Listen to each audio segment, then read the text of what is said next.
Good morning, everybody. So, as you know that already I have started the atoms and molecules, and before the starting of the chapter, I have just discussed the some of the very important and the basic topic that was regarding the chemical bonding, and that is was the very important topic, है ना? And that topic is related with this chapter only, atoms and molecules. Okay. So today I'm just going to start this chapter from the book onwards only. Okay. So actually in this chapter atom and molecules, you know, we are going to study that what are the atom, what are the molecules, and so many different topics are there. Okay. Now listen.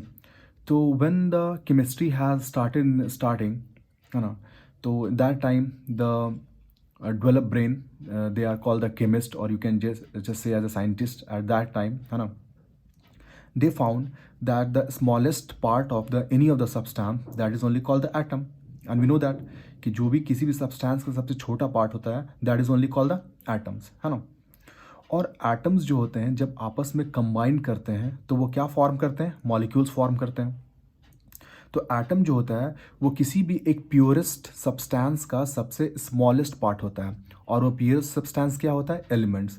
तो elements के सबसे छोटे part जो होते हैं, they are called the atoms. ठीक है। और बहुत सारे जब एटम्स को हम कंबाइन करेंगे, तो बहुत सारे जब हम एटम्स को कंबाइन करेंगे तो वो क्या फॉर्म करेगा? मॉलिक्यूल्स फॉर्म करेगा।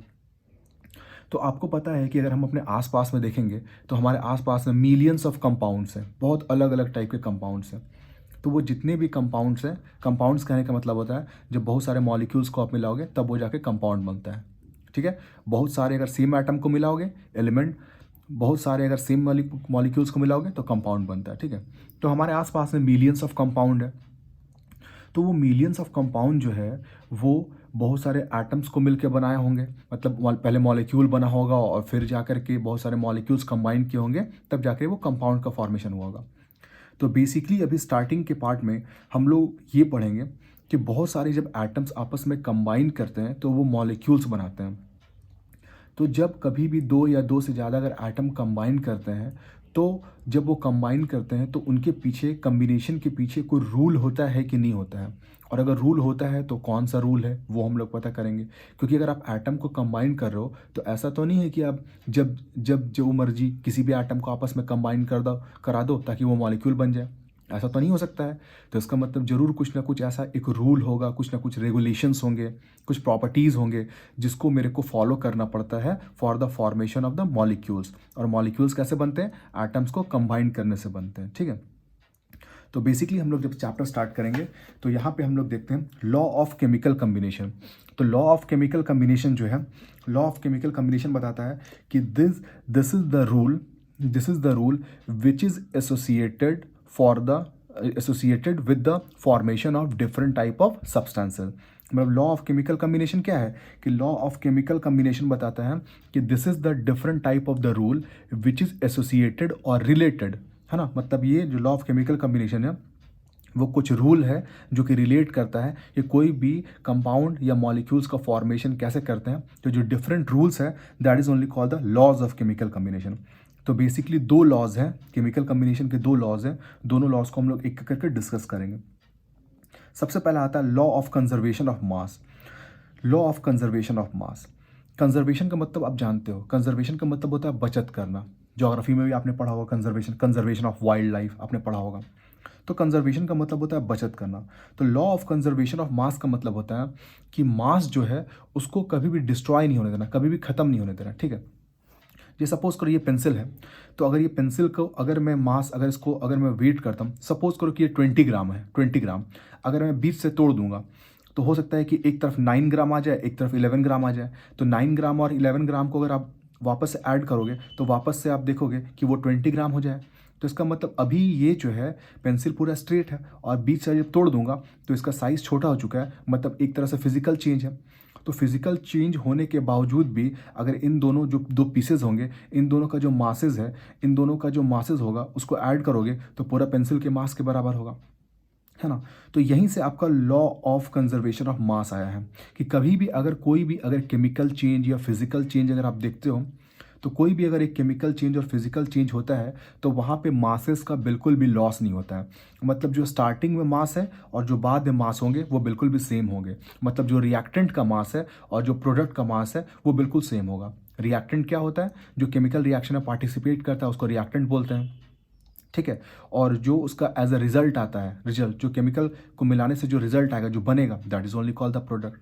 तो देखो, ड्यूरिंग एनी फिजिकल और अ केमिकल चेंज, कोई भी फिजिकल चेंज और केमिकल चेंज के समय the total mass of the reactant is equal to the total mass of the product. मतलब कोई भी फिजिकल चेंज हो या केमिकल चेंज हो, तो टोटल जो रिएक्टेंट का मास है that will be equals to the total mass of the product, i.e. There is no loss और गेन इन द मास। इसका मतलब ये हुआ कि कोई भी अगर आप फिजिकल चेंज या केमिकल चेंज करोगे तो मास का लॉस बिल्कुल भी नहीं होगा। जितना आप रिएक्टेंट ले रहे हो उतने ही आपको प्रोडक्ट के मास होगा, ठीक है, बीच में कोई लॉसेज नहीं होगा। Therefore matter can neither be created nor be destroy. तो इसका मतलब मास ना गेन हो रहा है ना लूज हो रहा है, मतलब मास जो है ना वो गेन हो रहा है ना लॉस हो रहा है। तो जब मास का जब ना गेन हो रहा है ना लॉस हो रहा है, इसका मतलब जो कोई भी जो मैटर है ना उसको हम लोग क्रिएट कर सकते हैं ना डिस्ट्रॉय कर सकते हैं। मतलब कोई भी जो मैटर है उसको ना क्रिएट कर सकते हैं ना डिस्ट्रॉय कर सकते हैं, सिर्फ क्या कर सकते हैं, उसको एक फॉर्म से दूसरे फॉर्म में कन्वर्ट कर सकते हैं। तो लॉ ऑफ कंजर्वेशन ऑफ मास क्या बताता है? लॉ ऑफ कंजर्वेशन मास बताता है कि ड्यूरिंग एनी फिजिकल और a chemical change the total mass of the reactant is equal to the total mass of the product, i.e. which means there is no loss or gain in the masses, therefore matter can neither be created nor be destroyed। ठीक है, यहाँ पे example है, इससे मैं आपको समझाता हूँ। देखो, CaCO3, तो CaCO3 जो है इसका नाम होता है कैल्शियम कार्बोनेट, ठीक है ना, कैल्शियम कार्बोनेट। जब इस कंपाउंड को आप 100 ग्राम लो, कैल्शियम कार्बोनेट जो है मैंने उसको वेट करके, ये पाउडर के फॉर्मेट में होता है, पाउडर जैसा होता है। तो कैल्शियम कार्बोनेट आप 100 ग्राम मेजरमेंट करके अब ले सकता हूँ। तो 100 ग्राम मेजरमेंट करने के बाद वो जो कंपाउंड था उसको मैं हीट करना स्टार्ट करता हूँ। जब हीट करना स्टार्ट करूँगा तो थोड़ी देर के बाद देखोगे क्या कि उससे जो है कुछ फ्यूम्स निकलना स्टार्ट हो जाएगा, है ना। मतलब ये कैल्शियम कार्बोनेट को हीट करेंगे तो ये दो पार्ट में ब्रेक कर जाएगा, that is the calcium oxide CaO calcium oxide और CO2 कार्बन डाइऑक्साइड। तो कैल्शियम ऑक्साइड जो होगा वो 56 ग्राम और कार्बन डाइऑक्साइड जो होगा ये 44 ग्राम। तो ये कार्बन जो ऑक्साइड होगा इसका अगर आप वेट करोगे तो 56 ग्राम और कार्बन डाइऑक्साइड जो निकल रहा है 44 ग्राम। आप इन दोनों को ऐड करोगे तो ये बिल्कुल 100 ग्राम के इक्वल होगा, जो कि आपका रिएक्टेंट था। तो ये आपके लिए रिएक्टेंट हो गया और हीट करने के बाद दो ये कंपाउंड फॉर्म हुआ तो ये आपका प्रोडक्ट हो गया। तो इसलिए रिएक्टेंट और मास का प्रोडक्ट बिल्कुल सेम है। मतलब आप कह सकते हो कि यहाँ पे कोई भी एक केमिकल रिएक्शन हो रहा है तो केमिकल रिएक्शन में जितना रिएक्टेंट का मास है बिल्कुल उतना ही आपको प्रोडक्ट का मास है। तो मतलब ओवरऑल कोई भी मासेस का ना गेन हो रहा है ना लॉस हो रहा है। यही मेरे पास law of conservation of mass है। Okay, now second, law of constant proportion. तो लॉ ऑफ कांस्टेंट प्रोपोर्शन का मतलब होता है कि देखो, जब भी आप कोई भी सब्सटेंस बनाओगे, कोई भी एक प्योर सब्सटेंस बनाओगे, तो उस प्योर सब्सटेंस को बनाने के लिए जो उसका इंग्रेडिएंट है, इंग्रेडिएंट कहने का मतलब है कि जो भी वो एटम्स को कंबाइन कर रहा है हमेशा वही चाहिए होगा। जैसे आपको मैं एग्जांपल बताता हूँ, अगर आपको वाटर बनाना है तो वाटर का फॉर्मूला क्या होता है? H2O। तो H2O कहने का मतलब है कि हाइड्रोजन और ऑक्सीजन। तो अगर आपको हाइड्रोजन और ऑक्सीजन के अगर एटम मिलेंगे तभी आप वाटर बना सकते हो। अगर हाइड्रोजन और कार्बन मिलेगा तो कभी वाटर नहीं बनेगा। तो कोई भी जो प्योर सब्सटेंस होता है उसको बनाने के लिए हमेशा आपको सेम एटम चाहिए होगा, दूसरा एटम देंगे तो नहीं बन पाएगा। ठीक है, तो पहले फिर डेफिनेशन में पढ़ता हूँ फिर अब समझाता हूँ। Every pure compound always contain the same element combined in the same proportion by mass. तो इसका जो पहला लाइन है, आई होप आप समझ गए होंगे कि every pure compound always contain the same element. यही मैं बता रहा था कि कोई भी सब्सटेंस आप बनाते हो तो उस सब्सटेंस को बनाने के लिए जो भी उसका एटम्स है वही हमेशा आपको लगेगा, वही एलिमेंट लगेगा, दूसरा से आप नहीं बना सकते हो। जैसे वाटर था तो वाटर को बनाने के लिए आपको हाइड्रोजन और ऑक्सीजन एलिमेंट ही चाहिए। अगर ये दो नहीं होगा तो आप वाटर नहीं बना पाओगे। कार्बन डाइऑक्साइड अगर आपको बनाना है तो आपको कार्बन एलिमेंट चाहिए और ऑक्सीजन एलिमेंट चाहिए। अगर यही होगा तभी आप कार्बन डाइऑक्साइड बना सकते हो। वैसे और भी सारी चीज़ें जो हैं, है ना।